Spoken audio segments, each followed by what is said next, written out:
Welcome, everyone, to the first ever I don't even want to call it an episode yet. A pre-episode.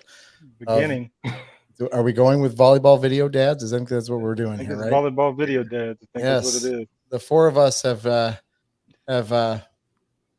found each other on the internet. That sounds awful.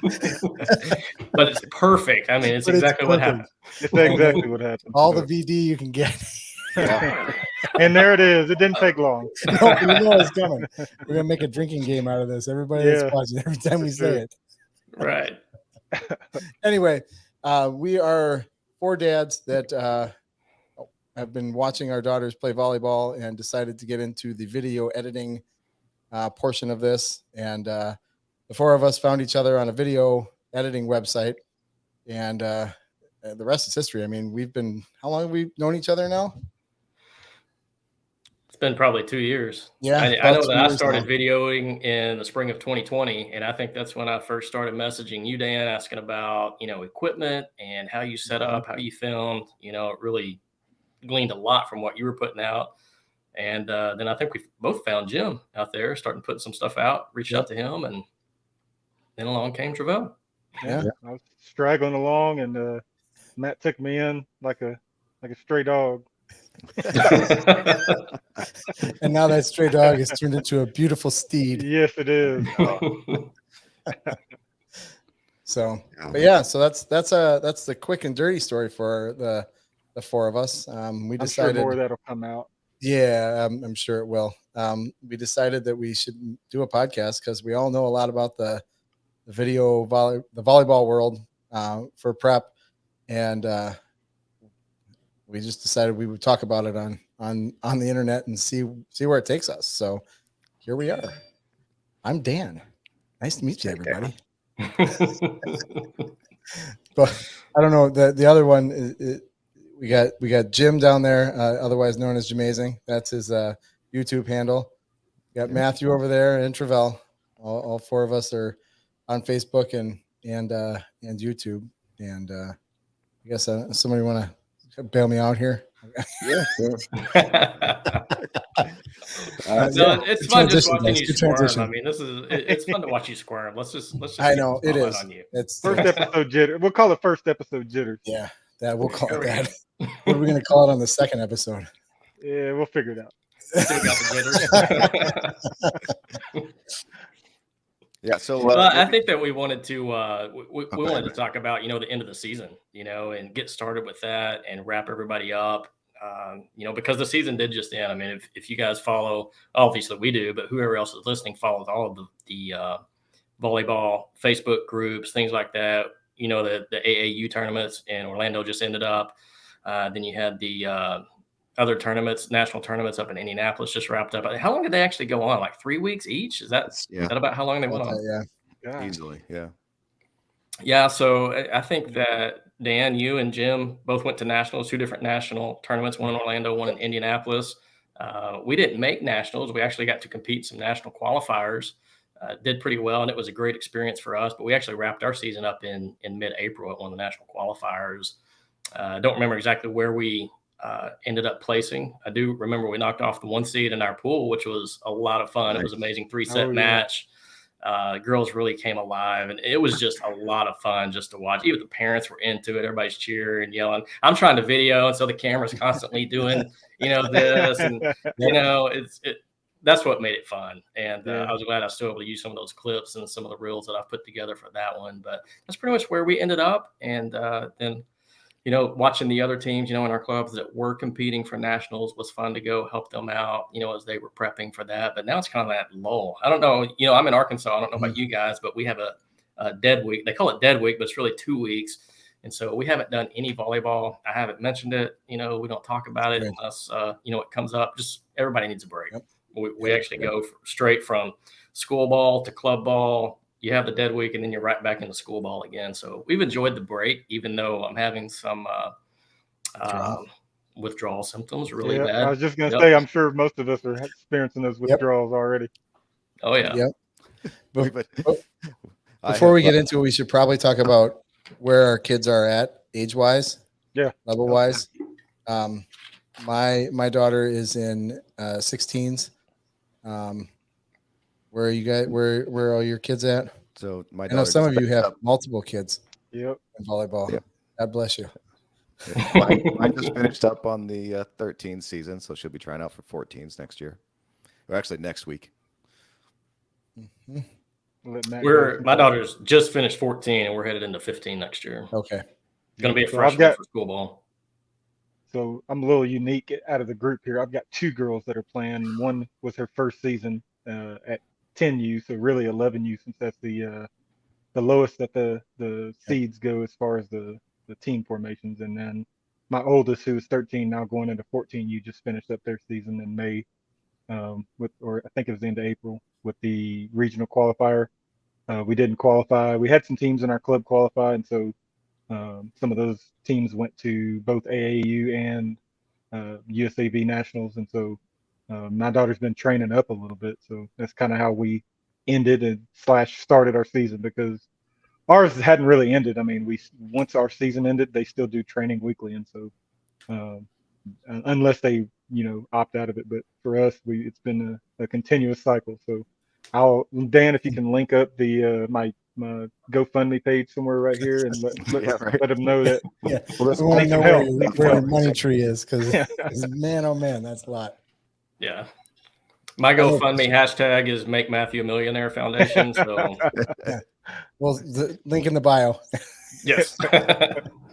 Yeah, this was our first year on a national team, as we were on regional teams the last couple of years, and it's a shock. The season is so much longer.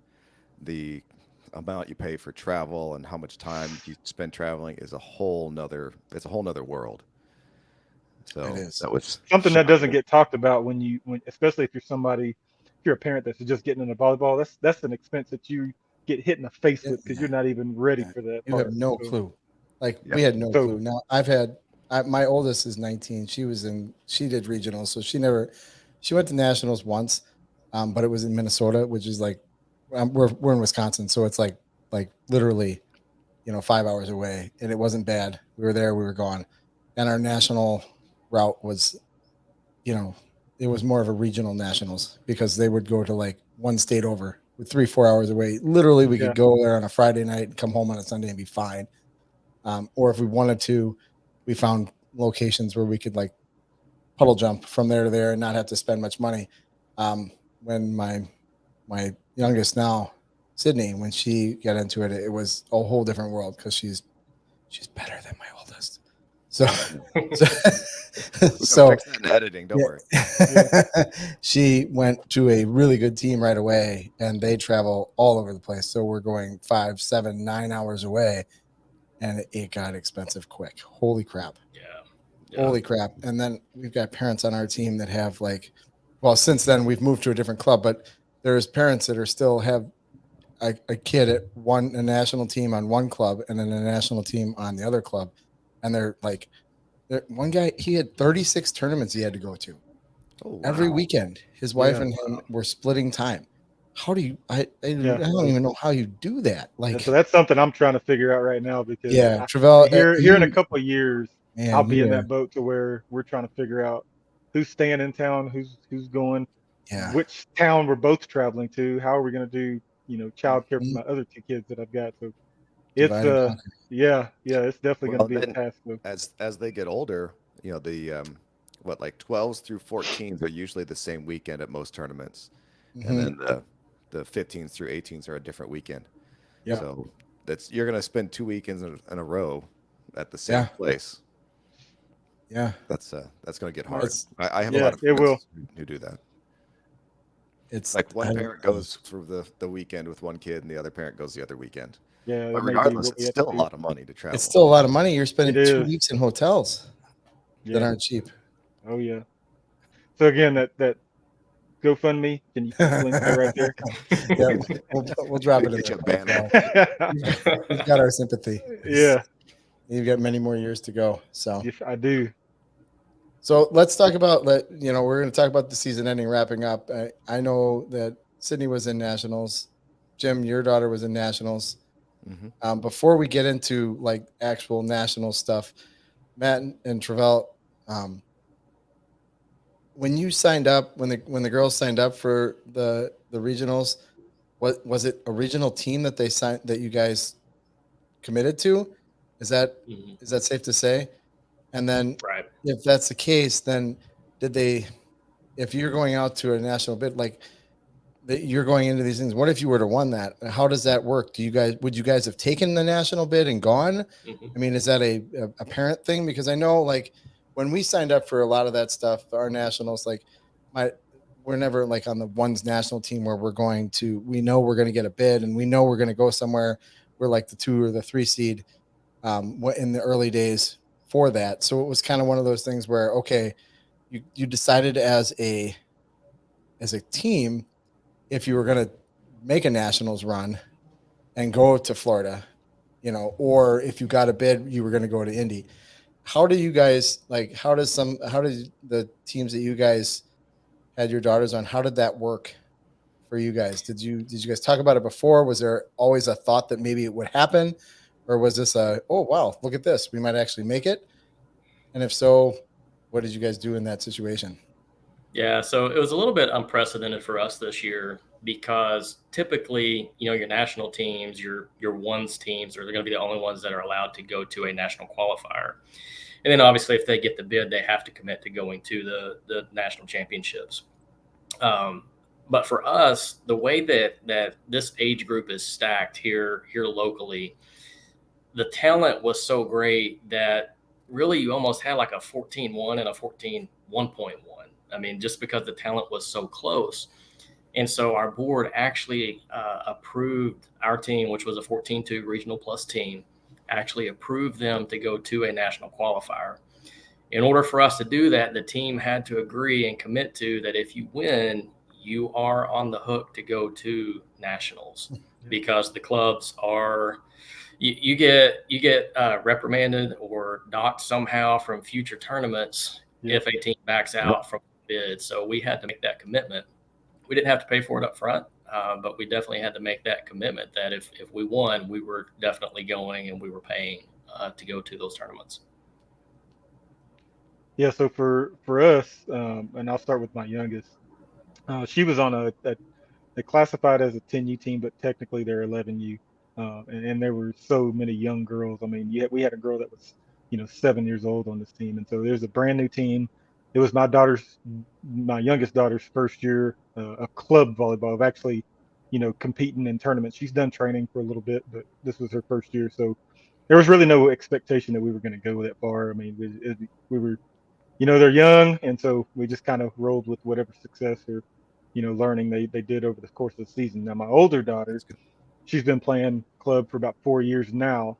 This was the first year she was on what you would classify as a ones team, and that was something that came about through um, the prior team she was on, and then some other girls that came from other teams, same club, and a couple of girls that were first year in that club.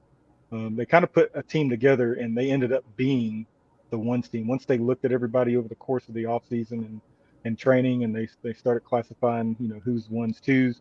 They ended up being the ones team, and even though being the ones team, they didn't really, the coaches didn't really see that, didn't expect a as much success as they had in the season, and so we started the season off hot, man. We won the first 3 out of 4, 2 out of 3, something like that, local tournaments, and then one of them we placed second in.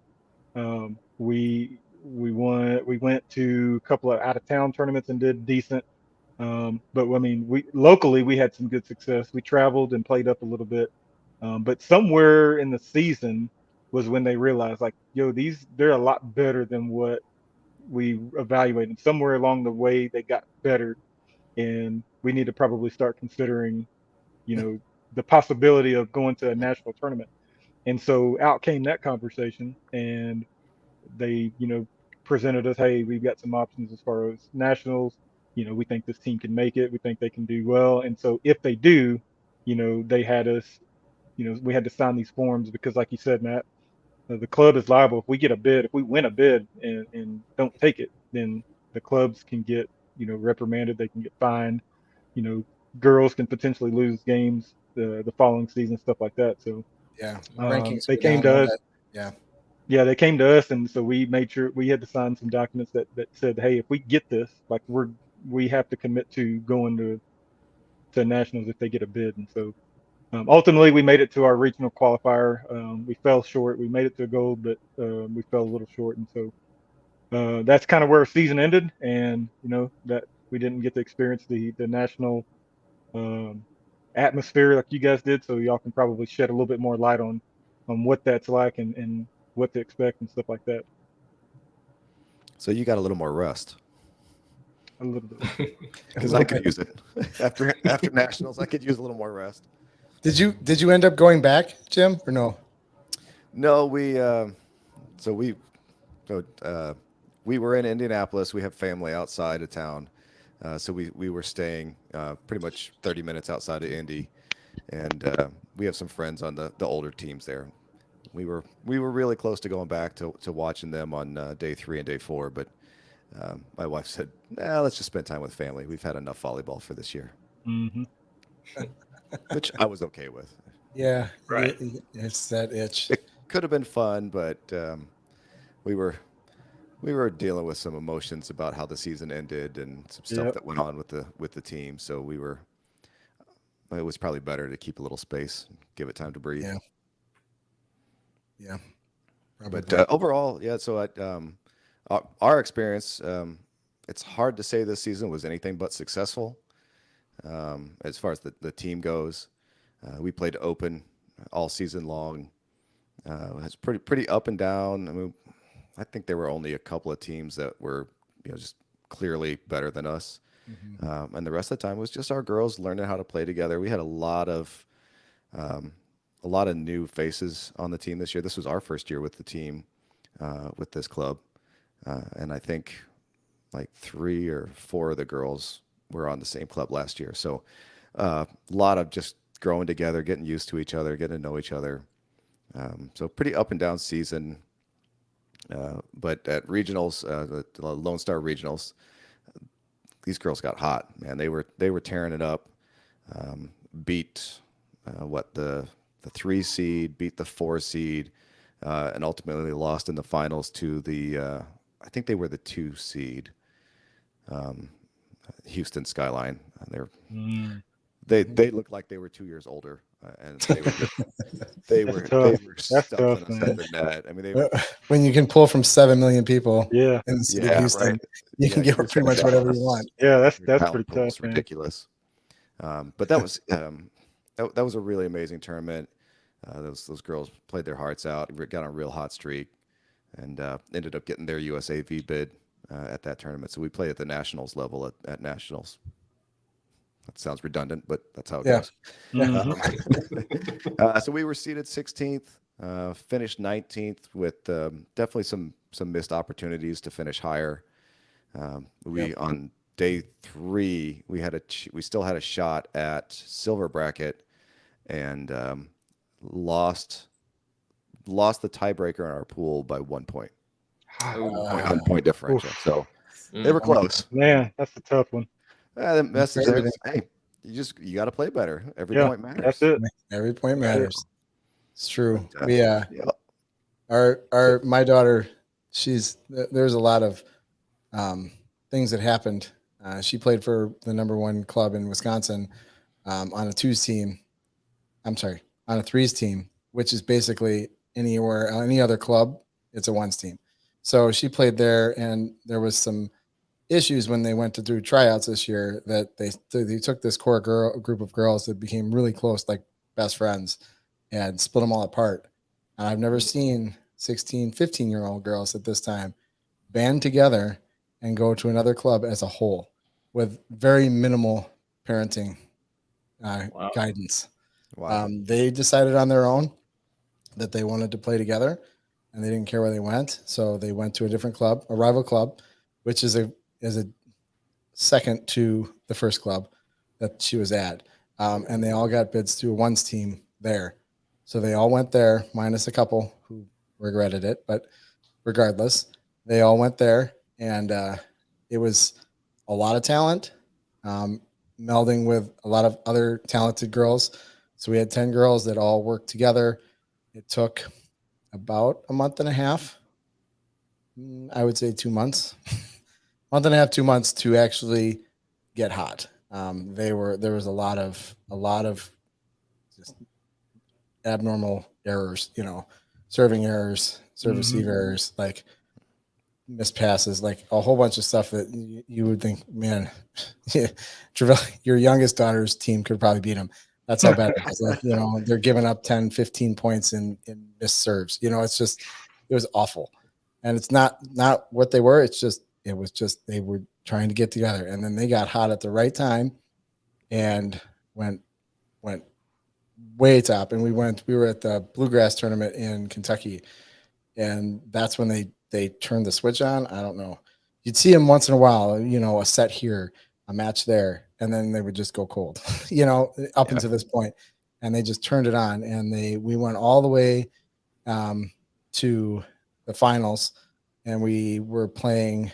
It was the semifinal match, so it was second versus third, and we're going to play the first place team if we won. And prior to this, there's all this drama that goes on with this. Is great. It's a great story. So the girls are super excited because they haven't played this well ever.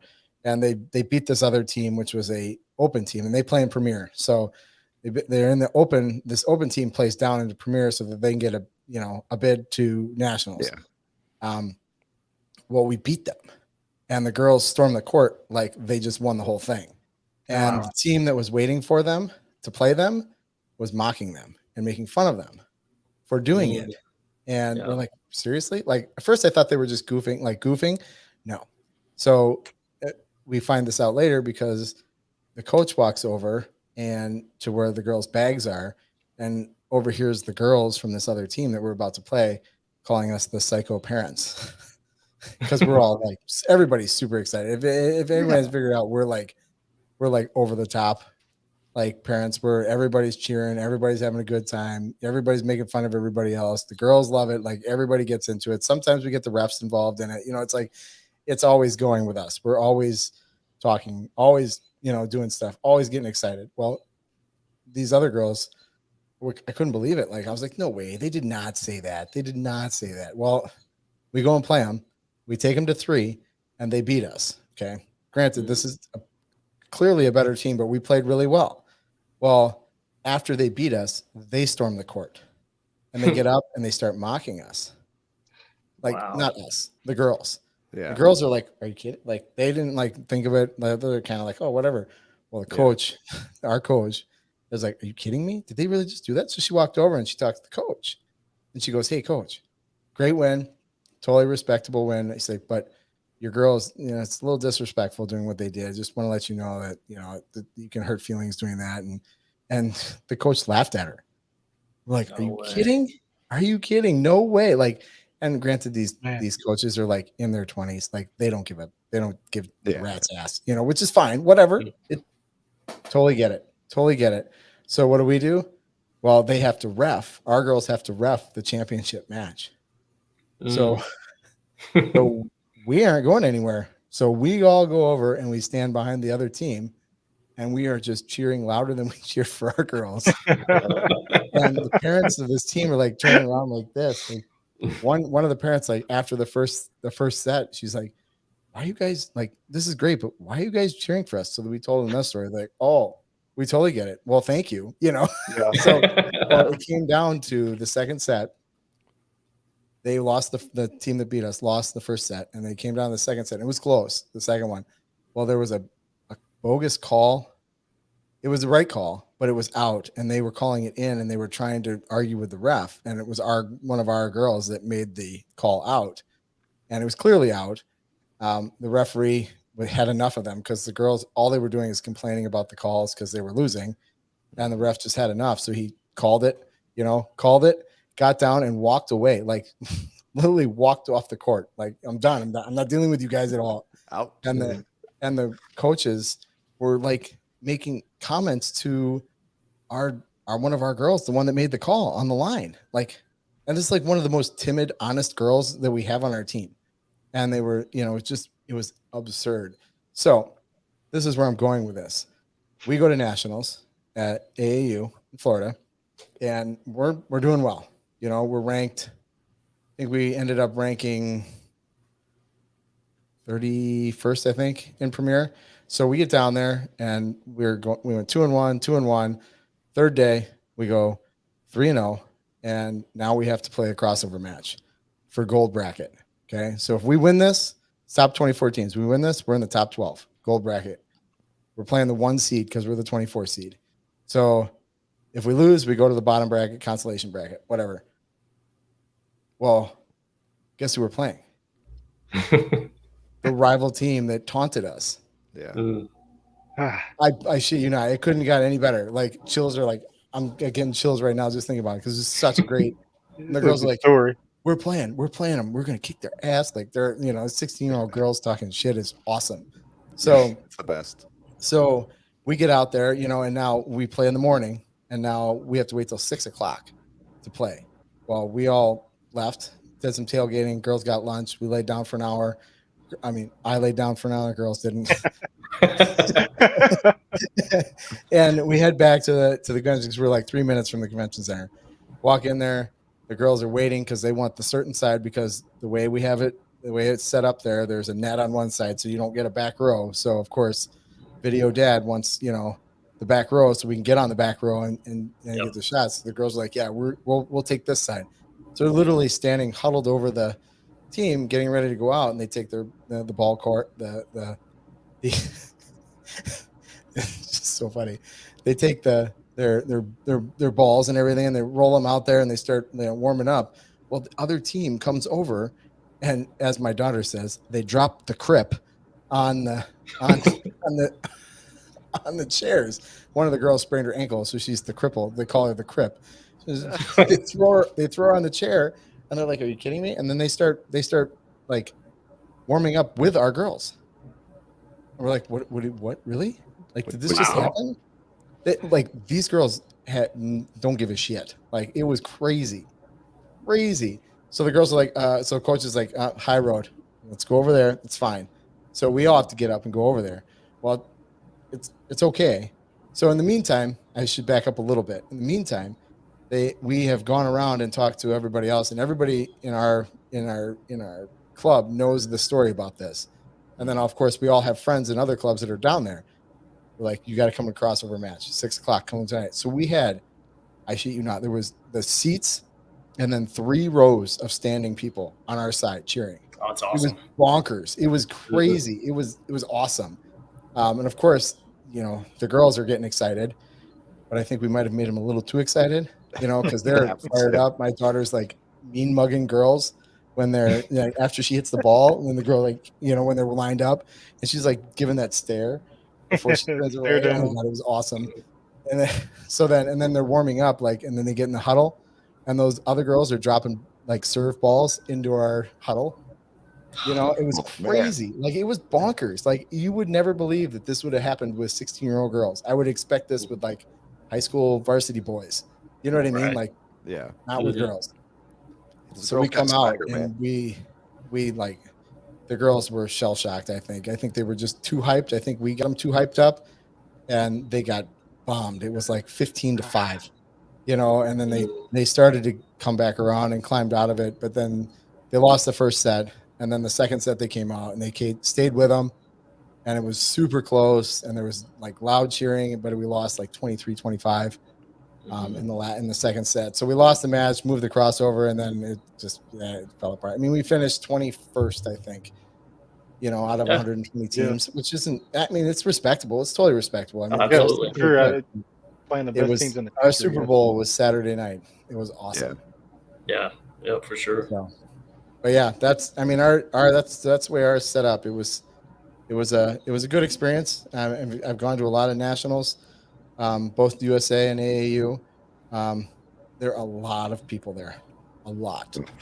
And for first timers, it is very overwhelming. You're looking at 150 courts in like 4 or 5 different places. Like it's everywhere. Balls are everywhere. Loud. Yeah, I thought Indy did a good job hosting. It didn't feel terribly overwhelming. Didn't feel overly crowded. They did a nice job spacing out the courts. They still had them back to back in some spots, so you couldn't get in line. Which again, just like you for the video, Dad, it's like, hey, that's my spot. Yeah, I'm gonna need you to move that net. But overall, like I think they did a good job of breaking it down. Our weekend was just 12s and 13s, or our week, I guess. So they did a nice job of breaking it up, so it didn't feel like there were 16,000 people there on a given day. But yeah, it is a lot. It's I don't know if my wife would go next year if we make it to nationals. Oh, really? Yeah, I think she's just like, you look at her, she just doesn't look like she's enjoying it. Like, she likes watching our kid play, but I don't think she enjoyed the rest of that. It takes a special breed to go and do it for 4 days, including the kids. Yeah, the kids were tired. By day 4, they were tired. I don't think any of them felt too bad about being done after the first match. Yep. I mean, there's a select few on our team that, they just keep going, but it's so exhausting. You wouldn't think like 3 sets a day. Like, I mean, how hard could that be, right? No, it's not sleeping in your bed. It's going, it's eating out every night. It's not your same routine. It's swimming in the pool. It's, getting Florida sun. It's a whole gamut. It is. It's really the roller coaster, the ups, the downs, the ups, the downs. I mean, if you went out there and you played your 3 matches back to back to back, I don't think it would affect the girls at all, honestly. I mean, they have so much energy. You're really only playing 40 minutes, per match, 40 to 45 minutes. And the actual physical activity takes place in less than 15 seconds, and then you've got a break. But it's that, I have to show up at 8 in the morning because I have to ref, so I got to get up, I got to get around, and then I have to ref at 8 o'clock. And then I come out and I play the 9 o'clock game, and then I'm off again. And then I play the 10 o'clock game, or I ref again at 10.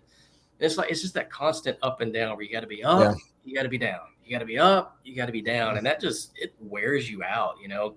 I've done sales roles in the past, in my career. And it's that moving from call to call to call when you're out doing those face-to-faces. I mean, by the end of the day, you're like, I really only worked like 3 hours today. It's really all I worked. But I feel like I have worked for the last 48 straight hours because my mind is just done. My emotions are done. And I think it's the same way with the girls whenever they're playing. It's just exhausting to be up and then be down and then be up and then be down. It's a good way to put it. I never thought of that. Yeah. Jim, at Nationals, when you were at Indy, did you get down to the field? Was the field open? Even know if no, we had asked about going to take a tour, but it was closed for renovations or special event or something. So, but we could see it. We walked past it every morning on the way to the venue. Yep, that was another special event we had. We got to play. It was just luck of the draw. We ended up playing on the field in Indy. Those videos were awesome. Man, that was I love seeing that. Oh my God, it was awesome. I think the parents were more. The dads were definitely more excited than the girls. Oh, for sure, man. I know that's right. We were like, Peyton Manning was standing right here. Like, who's Peyton Manning? Really? Go sit in the car.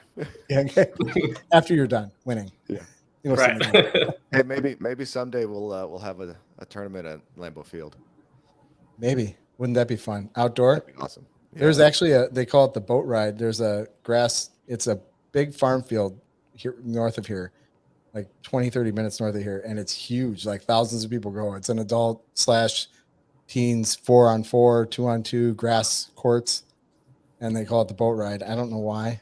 It's on a farm, and it's huge. It's a whole weekend event. People camp out. It's like Wisconsin. There's no excuse for not drinking, so they find reasons to partake in beverages. So we'll just have a huge farm event here. But yeah, it's close to Green Bay.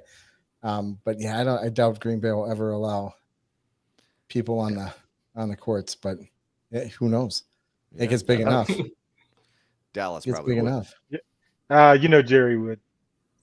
Oh, you know Jerry would. Oh, there's money in it. everybody Jerry's on down. On the field. There's money in it. Jerry's down. Oh yeah. That's the only way they'll get a championship on the field. Yeah, I'll take that one. I'll take that one for now. Oh my gosh, that's Yeah, awesome. yeah. I'll take that one So, for now. I'll take that one for now. So, so that's so nationals was a 4-day event for both of us. yeah. What would you rate it? How would you rate it? I mean, this is your first nationals, right? Yeah, it was. So out of 1 to 10 stars, I'd probably including say what your daughter 7. feels about the situation too, because this is Yeah, really what this is about. Yeah. yeah, Not exactly. how much fun did Dad have? Well, I mean, my father-in-law came and stayed with us. He flew out from California, stayed with us. He's Hawaiian, volleyball addict. I think he would have stayed at the tournament all day long and just watched everybody play. Yeah. Whether it was my daughter or not, he loves the sport. It's big in Hawaii, so Yeah. so that was really cool. Enjoyed spending time. Had the family in India and that lived near there come by. So for a lot of the extracurricular stuff, it was a lot of fun. But the tournament itself, I'd say about a 7. Um, the lineups were really weird. The girls just that was as bad a serve receive tournament as they had almost all season. So it was just like Yeah. it was a weird time for them to kind of mix and match lineups and coaches make decisions. I can't wait till we get argue with into them that on that. episode. Yeah. You have to get into that I was episode. gonna- Write that down. What What is the coach thinking? I think that's what we talk about. What is the coach Yeah. thinking? So I did mention to our assistant coach that we were going to do a podcast, and he asked what we were going to talk about. So I gave him some ideas. He said, "Okay, but maybe when you talk about why isn't my daughter playing or why did somebody get subbed out, let them know that it's not because they did something wrong or we don't like them. It's it's usually something else that they're trying to go a different direction." I was like, "Okay, we'll talk Yeah, about sure. it." Yeah, okay. Yeah. My daughter just shanked 3 balls. I'll take that into consideration. Maybe we won't have him on. Yeah. No, he's a good guy, really interesting guy, actually, very creative, and he'd actually make a pretty good guest. I'm sure he'd have a Yeah, lot to say. I do think that now that we're talking about this, we need to write that down. What was the coach thinking? I think we're going to do that. I think we can all find I know 3 coaches right now, very good coaches that would come on and talk about that. Very well spoken coaches. So I think I think we hit that one on the head. We could ask them what like, we could replay one of our things Yeah. and be like, what the hell are you thinking? Like, What happened here? what happened here? Why? Explain to us. Maybe we wouldn't, be those loud, obnoxious dads that say, double, 2, what are you doing? Get out of the net. Like, explain to us what you're thinking. Because I would love to know like what goes through a coach's mind on why they do pull people or don't pull people. But that's for another episode. Sorry, I'm getting off topic. I apologize. That's all right. So what about you, Dan? What would you rate? I would say that this was Sydney's best year, only because she's on a team where she's playing a lot. She's on a team with her friends, and they just had a great time, like all around. Like they're all together all the time, doing fun stuff, going to dinner. They'll dressed up one night and went and took selfies somewhere. Like they're 16, so they're a little bit more independent, and they do things more. So they had a lot more fun, which allowed us parents to have a lot more fun. And I'm going to give it I want to say a 9 out of 10, because I can't say it was in a perfect weekend. Mm-hmm. It was pretty damn fun. That's awesome. All across the board. So I'll go out there. I'll say 9 out of 10, but it's, it was a good time. We had a blast. And afterwards we took 3 days, and Sydney and I drove to Florida from Wisconsin and drove back.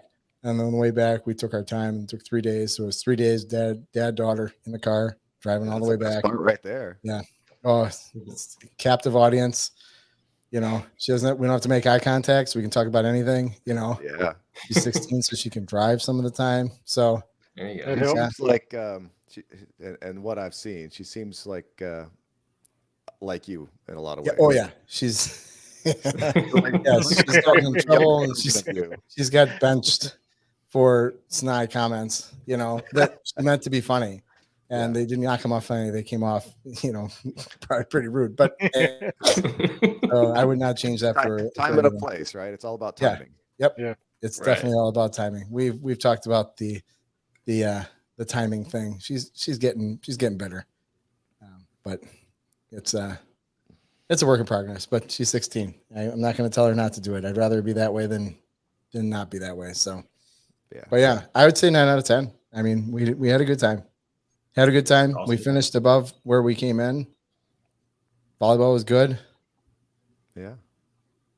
Now we're just in that no volleyball phase. So before we go into the next topic, I want to talk about the no volleyball phase. How did you? Do you have? Is this a family thing, or is this a volleyball club thing? For you guys? I don't know who does it or not. The first time I've dealt with it this year. Normally, because volleyball is all year round sport for all of our girls. Yeah. Well, all of the high school girls and people going into high school. It's all season. I mean, you don't do anything else. Yep. I feel that 2 weeks probably isn't enough, but it seems like 2 weeks is the standard. Would you agree? And is this something that the club told you that they want you to do, or is this something family said, as a family, we're gonna not talk about it for 2 weeks? I think it's a little bit of both for us. One with the school ball, because we're done with club. Yep. We can still go do private lessons, and they even have boot camps that are going on right now where you can just pay per night, for 2 hours of training or whatever. But this is school mandated that for all sports, not just volleyball, but all sports, you have to have a 2-week break. For us, we actually decided at the beginning of the last club season because we understood, drama can happen, tension can happen. There's so much stuff that can go into affecting these young girls. We didn't want to be a part of that as parents. Not just with our daughter, but also with the club. We didn't want to be a part of that as parents, as far as invading their space, if that makes sense. So we purposely set out to, after practice, we don't talk volleyball on the car ride home. Now, if Mackenzie wants to talk about it, we will listen. If she asks a question, we'll give our honest feedback, but we're not going to bring it up. We're not going to say, hey, you really missed an opportunity, there, or your hitting was off, your setting was off, or what were you thinking, whenever this was going on. We don't engage in any of that. Same thing at tournaments. After a game, don't talk about it. After the whole tournament weekend, we don't talk about it on the car at home. So we take this opportunity as well. She doesn't have club, she doesn't have school. We're not going to deal with it. We're not going to talk about it. If she wants to talk about it, we'll talk about it, as a family. But for us, it's really school mandated. Club's not even a factor at this point. But as a family, we need a break. And honestly, I think I got that advice from Jim. We were talking about something. I was probably venting or ranting or something at him about something that was going on. It was probably, I can't believe she's playing like this. She's out there just I was losing my mind. I was like, this is a great opportunity. What is she doing? And he's like, give her a break. I'm like, okay. Yeah. And so that's just what we did. We just don't talk about it. I think I talked to the club director. Oh, sorry, Travell. No, you're good. I was talking to our club director about that and about taking the break. And after we lost on day 4 and the season was over, she came around and was talking to everybody. And I told her flat, I said, we're not going to even talk about volleyball until we're done with our vacation and back, which is, a week away from tryouts. And so she agreed that was a good idea. That's why for their club, they schedule it so that they get a week and a half off at spring break. They get 2 weeks off at Christmas, so that, like I said, it's a year-round thing. But it's important for these girls to have time away, and hopefully they come back hungrier, right? They miss it while they're off. It's a good break from all the stress and all the mental and emotional fatigue that comes with it, as well as physical. But hopefully it rekindles their love for the sport and just reminds them how much they enjoy it. And if it doesn't, that's probably a pretty good indication that maybe you shouldn't be spending money. maybe I don't need to spend $4,500 a year on club dues or whatever it was. Right. Yeah. Yeah. So I'm as far as how Matt talked about how he handles the no volleyball. It's like I'll start with after games. I'm kind of how you were at the beginning, Matt. As soon as it's over, when we're in the car on the ride home, I'm trying to help break down every part of what went down, because I know once the next day comes, it's come and gone, and it's not even an issue anymore. And most of the time, I'm not even thinking about it. So I just try to, point out some key highlights, some things that, I saw good, And, I asked her how she thought she did and, what did she want to work on, or, how did they do overall, and just, try to help her start to formulate some own opinions. And we talked about some leadership stuff throughout the season. This was kind of the first year that really became a factor. But I mean, as far as the no volleyball, I mean, once we finished the season, there was really, I mean, you can say there was maybe a break, like a week or two, just because of the training schedule. So our club, they typically do training throughout the week, for all of the club ages, and so they were in the middle of doing that. And I think we might have taken that next week or two off, but I mean, we were right back at it during training. I mean, they do, skills training. They kind of group the girls to like skill levels, and then they do just a training a couple times a week for each skill level and age group. And so we jumped right into it, and we've been back at it since. Kind of both of them. So Yeah. Yeah, this is a good topic for another episode. Is being a good sports parent. Yes. Write it down. For sure. Write it down. things to do and things not There to goes do. Matt. Matt's gonna write it down. Yeah, there we go. I am not the official note taker. Just because I do it this Matt. time, I'm not doing it every time. Well, it's all recorded. We can just go back and watch, right? Yeah. Yeah. There we go. Yeah. Just what I tell my wife when I go to get groceries. I'll remember. I'll remember. I don't. 45 minutes. Never remember. You'll never remember.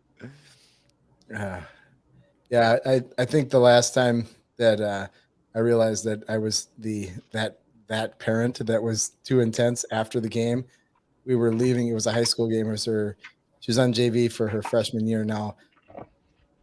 It was the school that she went to and the schools that she goes to. Like, she went to one, and then we switched schools to a better school, a bigger school.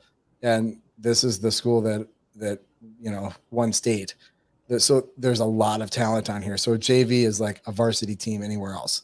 So she wasn't getting the time that she wanted to get because she was a freshman, and they were like literally splitting time evenly. And the sophomores that weren't nearly as good in her mind weren't, well, I shouldn't say that, in my mind, in Dad's mind, which they're all talented. Let's be honest. And afterwards, and my wife and I were in the car, and we were just so frustrated that she wasn't playing. And as much as we wanted her to play, there was like, she would sit a whole set at sometimes. And again, that's, what were you thinking, coach? But it was very frustrating for us to watch, knowing how talented she is. Well, we were in the car, and I was like, why didn't you play? She's like, I don't know. I'm like, why aren't you asking? Like, I was drilling her because I was upset. I was drilling her, and she started to cry, and I was like, okay, gone too far. After that, we don't even talk about it. There's no talking about it. We get in the car, and if she wants to talk about it, I'm like, hey, you want to talk about it? No. Cool. All right, let's go get ice cream. That's how it is now. Like, there's no on the car ride home every tournament. We'll get in the car. I'm like, so what'd you think of the weekend? She's like, I had fun. Cool. Anything you want to, anything cool you think of? I'm like, or I'll be like, what'd you think of this? Or what'd you think of this? And I would, spur things on. We talk about it for 15 minutes, then we're done. Yeah. And that's it. So she's not one for talking about her emotions. So it's kind of hard to talk like that. She leaves her emotions on the court. She finds it weird when the girls cry after the whole season's over. She's like, why is everybody crying? Like, we're gonna see each other in like 2 weeks. Like, seriously, Right. why is everybody crying? Yeah. So yeah. But so, yeah. So funny story, because Dan, you and Travell brought it up that you're trying to break stuff down, after the game or after practice or whatever. And I used to do that. I'm like, hey, you missed this opportunity. You should have done that better. You should have done this. Just I thought I was doing the right thing. I thought I was helping coach and be a good dad and make her better and all those types of things. Well, last summer, in between, club and school, we got together with some of her friends, some of their parents, and we went and played sand volleyball. I don't know if you guys have ever played sand volleyball in your 40s now. Yeah, no, we did that Playing in sand. Florida. God, it was awful. I've got video. Exactly. And so I'm thinking, volleyball, this is not that hard. It's this big ball. All you got to do is just go hit it. Yeah, right. That's hard. It's hard playing volleyball. And I realized I can't get onto her for stuff or think that I can coach her to do stuff, because in the moment, that stuff's hard. It takes a special skill set, to do. And it's all split second too. You have to make decisions. It is. It's not like somebody's just tossing you the ball. you know, Yeah. and you get to sit there and pass it or set it or spike it or whatever. You're having to play every ball differently. And Yeah. after we played a couple of weekends, you know, doing sand volleyball, I'm like, I'm not talking to her about anything unless she wants to talk about it. Just wait till they decide to play the adults in a sand volleyball, kids versus adults, when they're 16. Yeah. Just wait for that. That's They will gonna hurt. spank you silly, and you will never say some anything. feelings Ever. there. Right. Oh my pride! I didn't even take my pride out there. I just You left just it in the knew. room. I just left it in the room, and I just came out a That's what shell of I a was man supposed because to I do. knew I was going to get toasted, and Yeah. that's how it worked. Yep. You know? Yeah, Matt, that's a great point. I didn't play. I never played volleyball. I didn't know anything about it, Mhm. and I ended up coaching a rec league, Jada's rec league, when she was in, I think, 4th grade. Mhm. And so I had to learn a lot. My wife was supposed to be the coach, but her work schedule didn't let her. So we both signed up, and I ended up doing all of it, or almost all of it. And then I volunteered as an assistant coach for her 5th grade school team. And one of the club coaches, one of our local clubs, was the head coach. I learned so much about the sport from watching her coach, and just how many decision points those girls have to make on every play. Yes. You know, communication, how's the ball moving? Where am I supposed to be? Where am I supposed to put the ball? Like, it's angles, and there's geometry and communication. It's incredible. And yeah, after that I was like, she can teach me. She's only 13. Exactly. And if I ask her anything after practice, it's, hey, what was coach teaching you here? What were they trying to get you to do? And you know, can you explain it to me? Because I don't understand. Yep, absolutely. It's good. Yep, it's definitely something that happens on a consistent basis here. Watching Yeah. video and be like, hey, what happened here? Who's supposed to be doing what? Yeah. Oh, well, this person was supposed to be here and jumping, and she wasn't blocking. She was, you know, she missed her assignment. And it's like, oh, well, that would explain why. So our club fundraising idea, me and another dad had a couple of ideas for fundraising this year, is have the parents go through a whole practice while the players stand on the sideline and yell at us why we aren't hustling or why we aren't. Oh my gosh, that ball. that is epic. Right, that's a great one. And then we have one of our coaches. I don't know where he played college or professionally. He was a pro player. He's 100 feet tall as far as I'm concerned. I'm only 5'9", and I'm staring up at his chin all the time. But the girls love having him as a coach because he whales balls at them. He kills. Doesn't matter if they're 11 or 18. He's smoking that ball at them, and they got to figure out what to do with it. Yep. So we were like, hey, another fundraising idea. Have Coach Joe sit there and smack balls at the parents, and let's see what we can figure out. Yeah, that'll be real Bring a fun. helmet, sign a waiver. Let's go. That'll be real fun. Yeah. Oh man. So season's over. Yep. Now what? Now we're rolling into tryouts, right? Yeah. Tryouts for us. So I'm in Austin, Central Texas. So our tryouts, so we probably have 100 clubs in the Austin area, and we're not even, Dallas and Houston are just huge cities. I can't imagine what their club population is like, but we've got to have close to 100 clubs here. The first club tryouts start this coming weekend. Was that the 9th, I think, July 9th. And then the tryouts for the clubs we're going to try out for, because it's always good to have a backup, are the following weekend. So it's not much time at all to get right into it. So our club, the city doesn't try out for club volleyball until November, and then they start practicing in December. You're trying out next week. Do you then keep practicing? Like, how does that? Everybody transitions to school ball. So you do the tryouts in July, which it was new to me, and I always thought it was kind of weird, especially at this age group, right? They're going through puberty. Those girls are changing. Right. You might have a girl who didn't make the team, who comes back 6 inches taller in October, November. So it's weird to me, but that's the way they do it here.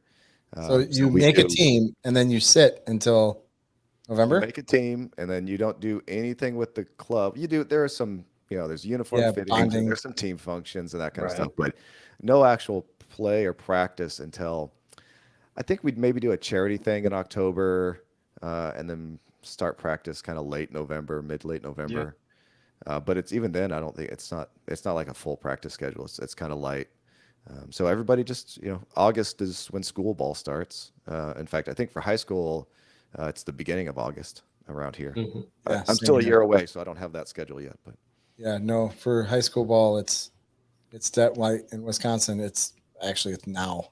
They have open Yeah. gym that you're not required to go, but if you want to optional, play, yeah, if you Right. want to play on varsity, you go.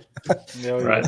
yeah. Yeah, here in Arkansas, I mean, Mackenzie's been at practice since first week after school was over. So since the first week of June, she's been 3 or 4 or 5 days a week. Is this The still for schedule club fluctuates a little bit. or is No, it this for is high school? school ball. Oh, y'all are already Wow. starting school. Yeah. So Yep. And it's required. Like, has there been a June is optional, right? Got it. But after this dead week's over, starting next week, it's mandatory practice. So 2 hours a day. I think they go noon to 2, something like that, Monday through Friday, How all many up until kids school try out? starts. How many kids try out for her team, her high school team? You know what? I don't know. She's a freshman this year, so the 2 junior highs, that both of those teams tried out. I want to say they accepted 15. Okay. I'm going to guess probably 40 kids tried out, 40, 45 Oh. kids. Honestly, don't know, but yeah, the school that Sydney goes to, it's the biggest school in Wisconsin. It's called the U for a reason. I mean, there's like 8,000 people that go to the school. yeah. There is hundreds of girls that try out. Hundreds of girls. It's nuts. It's the craziest thing I've ever seen. Like, she went, because freshman year she went to Ocon, which is like, the city we live in, and then she transferred to Arrowhead. And this school, like, I went to go pick her up because it's 15 minutes from our house, but I went to go pick her up after tryouts, and like, you can watch the girls starting to pour out. Some are crying, some don't care. But there's like, they keep coming, they keep coming, they keep coming. I'm like, what the hell is Sydney? And of course, my daughter is like one of the last people to get out of the house, out of the room, because she's either talking to somebody or she's lollygagging around. She's always the last person, and it drives me bonkers because I want to know what's going on.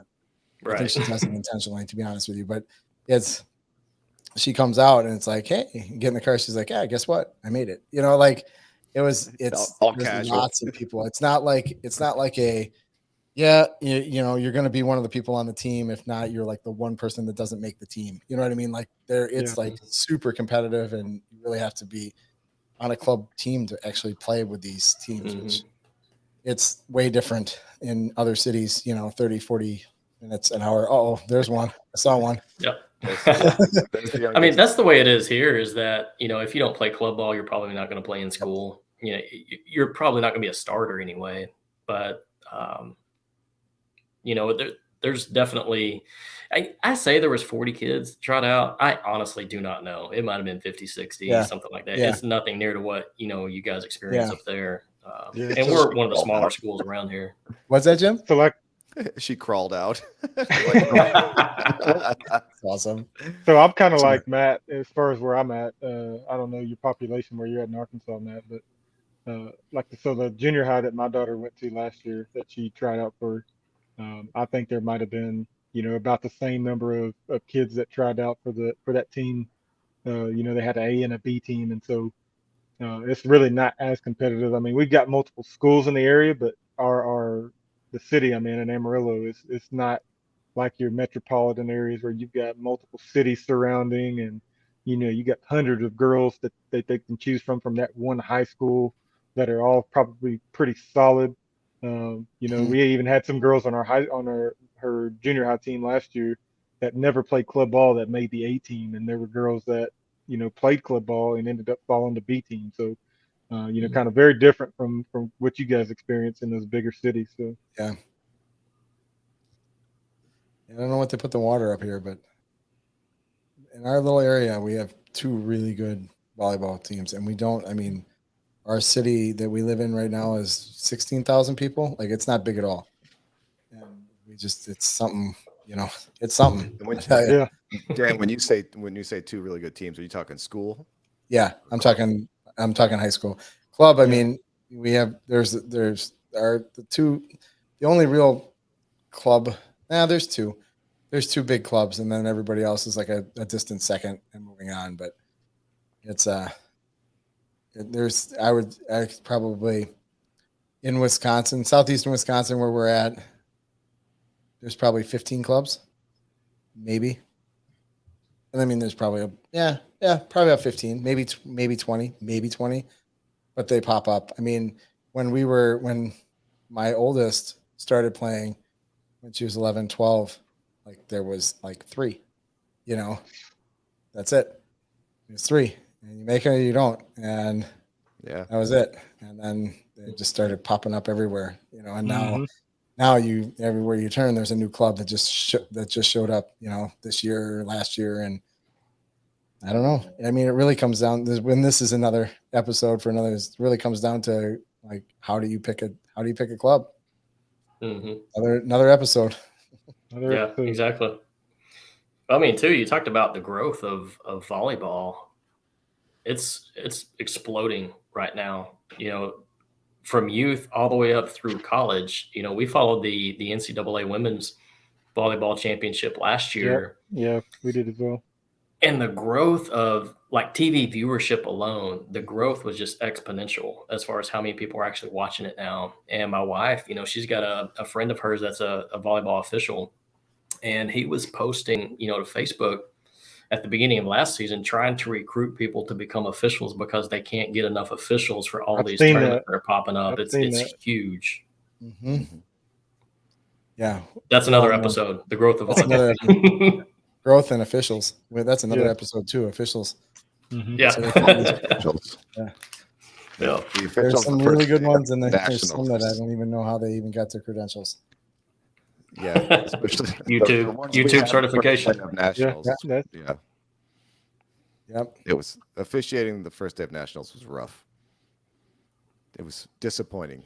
Let's say. yeah, and that's kind of tough, man, because that kind of sets the tone for the rest of that weekend because that can Does, make or does. break you right there, Definitely does for the day. That's for sure. For sure. Yeah. Yep. But anyway, did we finish tryouts? Did everybody talk about tryouts? I don't even remember. We don't do tryouts. No, I don't I may touch on mine real quick in case I Yeah, did.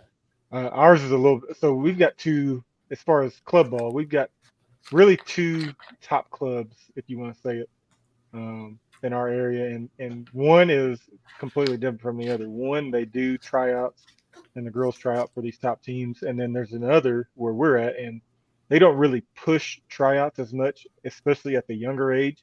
And their mentality is they don't want to shy girls away early on from, they don't make a team, and so they just say, you know what, I'm never going to try volleyball ever again. They really give those girls an opportunity to learn some skills. That's why they do the trainings that they do every week. I don't know how y'all's clubs are structured, but the training is just training, and really anybody can come to it. But for the most part, it's girls that are probably going to be in that club playing that next season. And so they really push development of the girls. They really try to build and solidify those skills that they need. And out of that, sometimes you get some girls that just they're ready to play pretty quickly, and sometimes there's girls that stay in just training for a long period of time. But like there just isn't a a big tryout at the club that we're currently at. So Interesting. So is that that training, is that like just a year-round fee? they offer, it's not even like a league, it's like legit like skills training, and they do all types of things, and it's an hour long, once each week for 3 weeks, and then they have a week that they just take off. And they used to do it differently. They used to have like a week where you could come in and do like special skills like a passing, hitting, or defense or something like that, and they kind of did away with that. But that training schedule is still steady. I mean, it goes on year round. I mean, there's a couple of times in the year where maybe they don't do a couple of training weeks, but they may make it up later down the road or something like that. So Interesting. Yeah, I don't know if you guys have like pre-tryouts to the tryouts, like for We have our. like pre-tryout camps, and like my daughter will To me, go it's for tryouts. I mean, let's be Yeah. realistic. They're not, Yeah, so not really- watching you until that. Yeah. Yeah, there's But- there's a lot of that. They in fact last year Jada was invited to I don't even what it wasn't a private tryout. It was just like I don't even know what they called it, like a workshop or something. But Mhm. it was basically the girls that they thought were going to make the team, and they Yep. were evaluating a few that they weren't sure about or that they hadn't met before. Yep. So So like there's a lot our that goes on. so I talked about ours. It's not a tryout, right? But during the off season training, if you will, because they still do, like you said, camps and clinics along with that training. So often they're looking and they're evaluating during that period of time. So they kind of have an idea of where they want to place girls. And just like any club, they got to make their ones team, their twos team, their threes team. So they still do that. But it's not like hey, you didn't make this team, we don't have a place for you. If you come to this club and you try out, or you go through the training, they'll find a place for you. There's going to be a spot for you, and so that's kind of what I meant when I said they don't really do tryouts, because especially at an early age, to tell a girl, hey, you didn't make the team, and Yeah. that may be her, the deal breaker for her, where she's like, I'm not going to play volleyball, and Yeah. so they don't want them to shy away from that. So Here's a question for you guys. What about the private tryouts and the private evaluations? I've seen a couple of situations over the last couple of years where, you know, some player isn't on your club hmm and isn't going to be able to make it to tryouts for whatever reason. So they get a private eval, or they come to some other clinic where the coaches agree to give them an evaluation during that. What's your take on that? You think that's a good way to be able to, potentially put somebody on your team when, they're not going to be going through the rest of the tryouts with the other girls who might make the team? I see Dan My smirking up there. I have an My- opinion on this. my initial thought is you missed one very key component, and we saw this in the Facebook group. A couple of us posted questions about tryouts, and several people were commenting, including coaches and parents, were talking about the teammate aspect. If you're doing a private evaluation, you cannot evaluate that that's a good athlete point. on their team cohesion. That is a good point. Are they going to be a teammate? Are they going to be a team player, or is this all individual skill? I think that's the biggest piece of it. That you have to evaluate. One, are you going to be able to coach this player? And two, are they going to be there to support the rest of the team? Because that one person can make or break it. And I think, Dan, you and I exchanged some chats last year. We were talking about capturing emotion, whenever we're doing the Yep. videos and things like Yeah. that. And you said one person can light everybody on fire and one person can bring everybody down. Yep. Mm-hmm. You It's miss that so if you don't true. put them all in one big group and have everybody try out. Yeah. Yep. I was getting ready to go the other direction until you brought that up, and so that's a good point, because you may just have that raw talent, but if you get on a team, you may be a cancer to that team, and what could have been a very good team slowly starts to disintegrate, and that's all it takes is one bad apple. So Right. I would agree. Very, very diplomatically. I would agree. I played the fifth. No, it's one of those things where, if the person can't make that for whatever reason, it comes down to what the coach wants. You know what I mean? Like, if I put myself in the coach's shoes and this girl's got a lot of talent, as a coach, I'm going to want to see if they can work together. I'm not necessarily a fan of it because I don't know where my girl's going to stack up with that other person that's coming in, that's getting the private evaluation. Mhm. However, this is at the root of it club volleyball. So That is you true. want to build the best team, and if this person is very talented, you should be able to have them come in for a private and be evaluated. I mean, they should, as a coach, you would want to have that opportunity to take that top player or that really good player and be able to place her on a team, or give her give her that slip and say you're on the team. If she can't make the other one because maybe she's going to another club that's got a an open gym that she's trying out there too. So from a parent's standpoint, I'm not a huge fan of it, because everybody should be treated equal. There shouldn't be anything. But from a coaching standpoint, and the fact that this is club volleyball, they should be able to pick the best players for the team. I So agree. what's your thought on transparency there? I mean, some clubs have closed tryouts. Yeah, My- the club the club that Sydney started out with that had closed tryouts. Nobody's allowed in Yeah. until So the I end. mean, at that And point, it's and even if Already, even if they did, even if it's open tryouts and you're there and you see somebody make the team that's not Yeah. as good as somebody else. or like I've been able to watch like the closed tryouts, and you watch them move like because it's like 8 courts, and they watch the kid move the kid from court 4 to court 5 to court 6.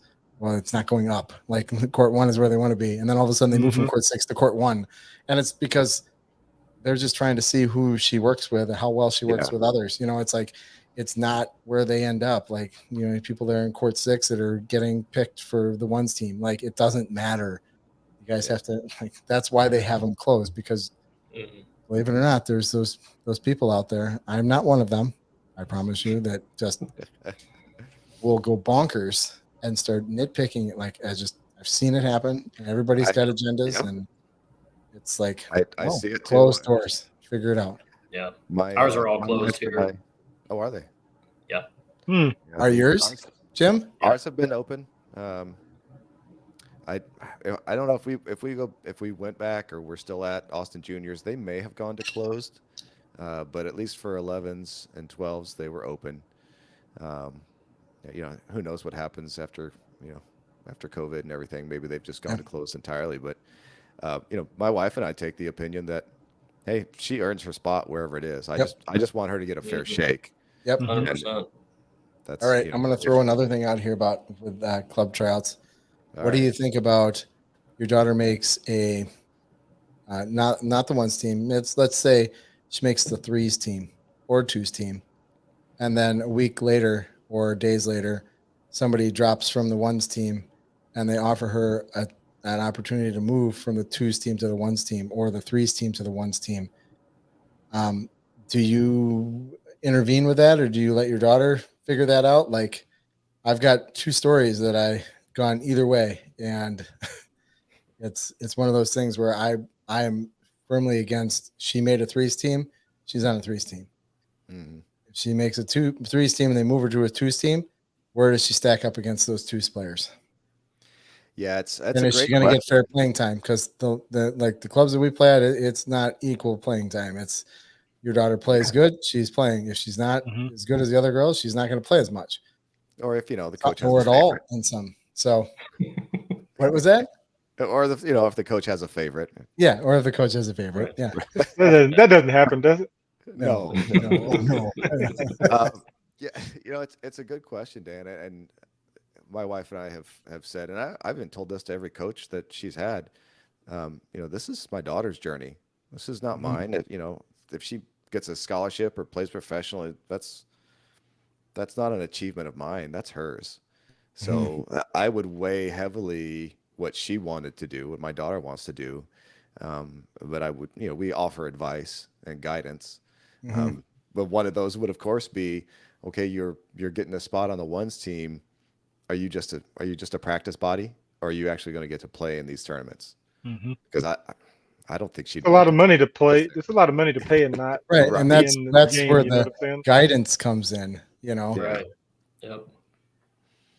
I would, that actually happened to us. Our very first year, Mackenzie made a 3s team. Before tryouts, she had touched the ball 2 months prior. Never touched the ball prior to then, never had any desire to play.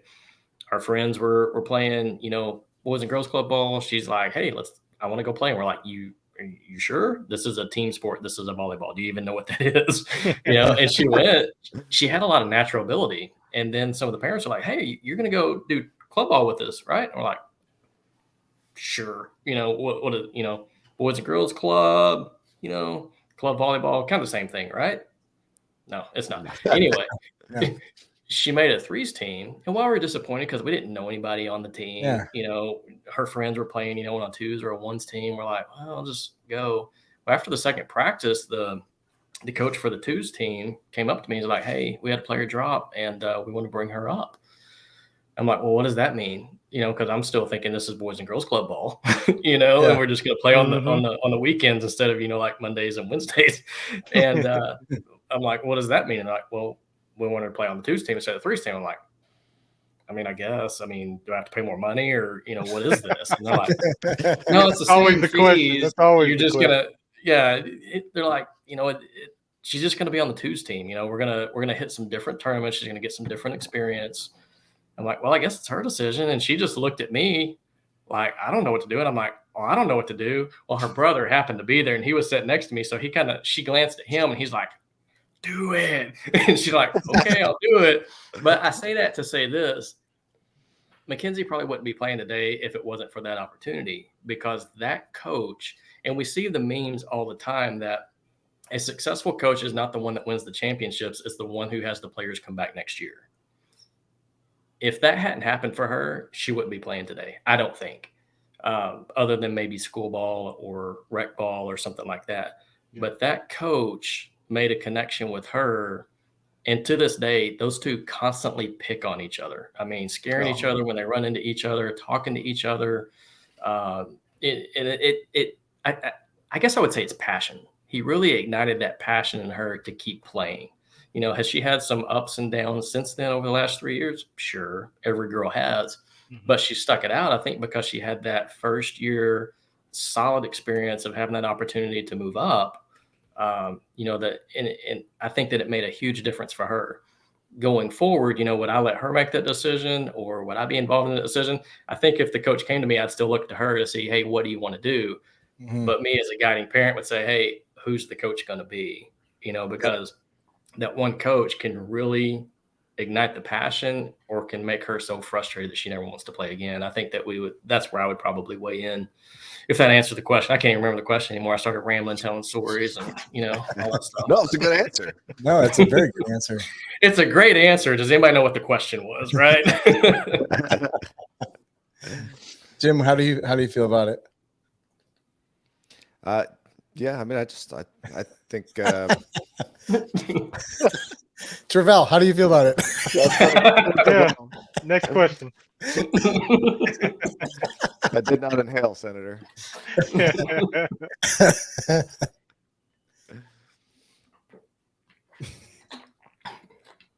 So we moved on to Jim's done with a question. Go ahead, Travell.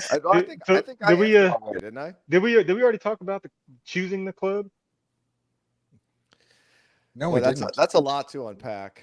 That is definitely a lot to unpack. Saving that one for another one. Yeah, write it down, Matt. Yeah, I think you already did. Now that I think about it. I did. Yeah, he's got it down. All right. That's all. Yeah, that's a lot to unpack. Yeah. And I guess I'll just skim the topic on that. We're on our second club. We're not club hoppers. We don't like to hop around.